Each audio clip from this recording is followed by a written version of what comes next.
What's up, guys? Here is my completed 250 Metco and Woody pulley.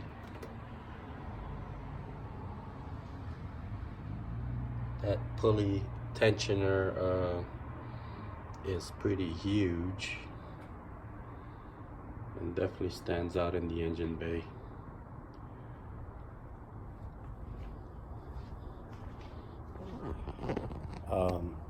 I did test it out. So before, with my 275 Metco, and you gotta remember the DA here is about 6,000 right now.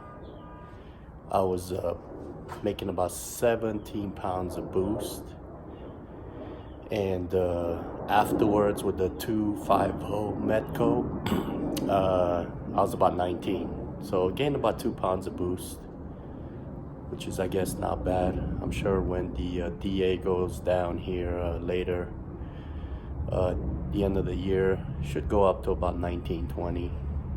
I'm sure zero or negative elevation, I'd be about 22, 23.